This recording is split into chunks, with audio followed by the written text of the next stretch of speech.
Hi guys, this time tungkol naman sa journey ko from Philippines to North America. So, yung sasabihin ko na documents, ito yung additional na documents na kailanganin mo doon sa immigration sa airport ng Pilipinas.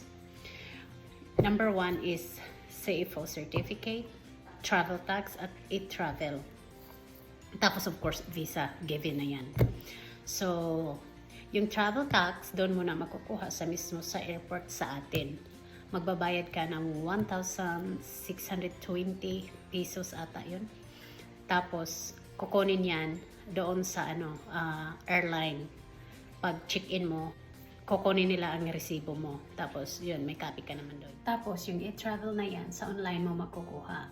72 hours before yung flight mo, dapat kumuha ka na noon. Nung sa akin, nakalimutan ko doon ko na naalala na sa airport na ako, nakapila na ako doon sa pag-check-in. Sabi ng isang airline crew doon, yung mga Philippine passport holder dapat may e-travel. So, yun, doon ko naalala. Tapos, madali lang naman kumuha ng e-travel online. Possible kasi yun, hahanapin ng immigration. Yung CFO certificate, napaka-importante niyan. Yung sa akin kasi, yun yung hinanap ng immigration officer sa akin, ang CFO certificate. Tapos may hard copy ako, yun ang ibinigay ko sa kanya. Tapos hindi ata siya nakontento doon sa hard copy na yun. Tinanong niya kung may email ba galing ng CFO. Hinanap niya yun. So ipinakita ko yung email galing sa CFO na nandoon yung digital certificate. Tapos yun, chinik niya, tinignan niya, pagkatapos okay na. Pasok na ako doon sa pinakaloob-looban ng airport. Tapos yun, bali, dalawang connecting flight ako Tokyo to Denver. Tapos Denver, dito naman sa estate ng fiancé ko. Ngayon, asawa ko na. So, pagdating ko ng Denver, ang tanong lang sa customs sa akin is, kailan ang kasal? Tapos, kinuha niya yung complete address ng fiancé ko at contact number na rin. Tapos sinabihan niya ako na meron akong 90 days para magpakasal. Tapos yun, ibinigay ko rin yung yellow packet sa kanya. Kasi yun ang naka-indicate doon sa yellow packet na yan bigay mo sa custom ng US border. So, yun lang.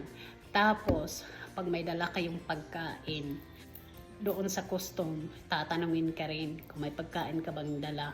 Tapos pag sinabi mong oo, ayun, pupunta ka doon sa yung parang department ng yun, agriculture ba yun? Or parang basta may papasukan ka doon tapos chichik nila yung pagkain mo. Sa akin nangyari yun, hindi ko alam Sinabi ko meron akong suman yun. Isang piraso lang. Tapos, yung sinabi ko, so, tinanong ako kung anong klaseng pagkain. Sabi ko, sticky rice to na, sweet. Tapos, binigyan ako ng parang, flyer na color green. Tapos, yun pala, kailangan kong magpunta din dun sa, na yun, department na yun. Malapit lang naman.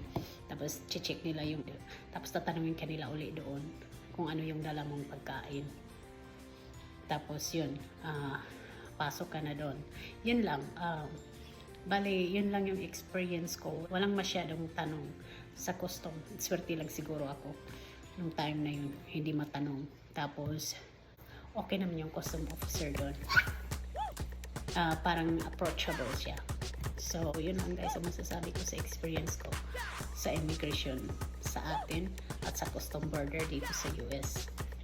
So, salamat sa pagpanood ng video ko at kung hindi pa kayo nakapag-subscribe, paki-subscribe na lang kung nasa mood kayo.